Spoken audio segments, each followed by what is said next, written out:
Hello mon ami, mon frère, c'est Dunelson Dulcio. Je te salue dans le beau et précieux nom de notre Seigneur et Sauveur Jésus-Christ. Rapidement, je veux attirer ton attention sur quelques conseils. C'est que Dieu veut encore t'utiliser. Dieu utilise encore des personnes imparfaites comme toi.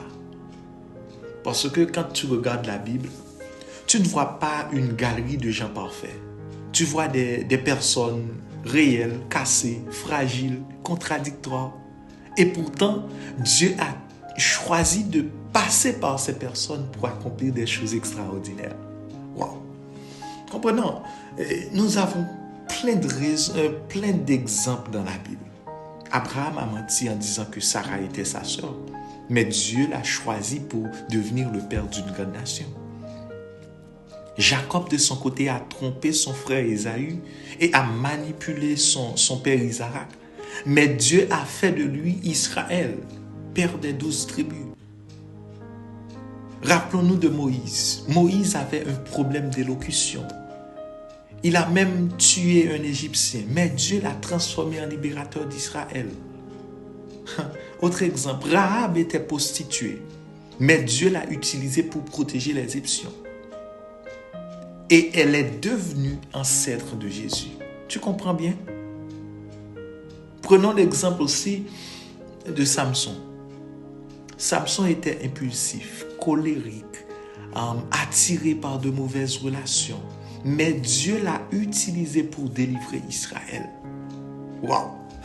Un homme très connu, David.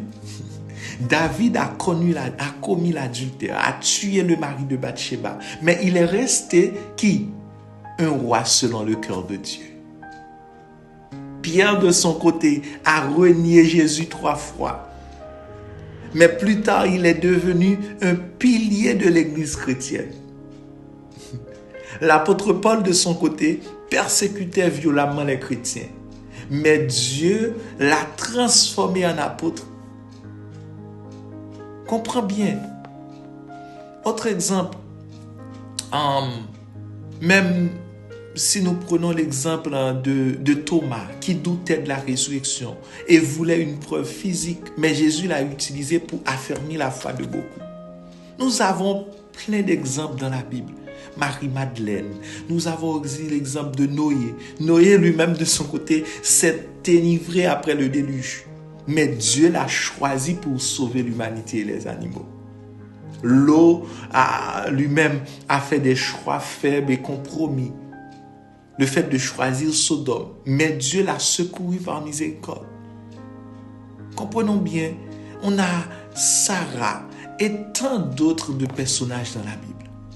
Et malgré tout cela, Dieu ne les a jamais définis par leurs erreurs. Il les a définis par sa grâce, sa patience et sa vision pour leur vie. Parce que pour Dieu, ce qu'il n'était pas, ce qu'il était, disons, n'a pas limité ce que Dieu pouvait accomplir dans leur vie. Leurs faiblesses sont devenues le lieu où Dieu fait manifester sa puissance. Alors, rappelle-toi ceci aujourd'hui. Tu n'as pas besoin d'être parfait pour que Dieu t'utilise. Tu n'as pas besoin d'avoir tout compris, tout réglé, tout réussi. Tu n'as pas besoin de passer impeccable pour un avenir glorieux. Non. Dieu n'attend pas que tu sois sans défaut. Il attend simplement que tu lui ouvres ton cœur. Il peut se servir de ton histoire. Il peut se servir de tes blessures, de tes combats, de tes faiblesses, de tes chutes. N'autre que pour écrire quelque chose de beau, de puissant dans ta vie. Mon frère, Dieu n'appelle pas les qualifiés, mais il qualifie toujours les appelés. Si tu te sens en ce moment insuffisant, brisé ou même en retard, tu es exactement dans la position où la grâce de Dieu veut agir dans ta vie. Ne te condamne pas, ne t'étiquette pas, ne te limite pas. Parce que si Dieu a utilisé des menteurs, des tricheurs, des persécuteurs, des peureux, des faibles, il peut t'utiliser toi aussi. Et je suis convaincu qu'il le fera. Parce que sa puissance se déploie toujours dans l'imperfection humaine. C'était ton ami, ton frère, pasteur Nelson Dussur. Sois béni.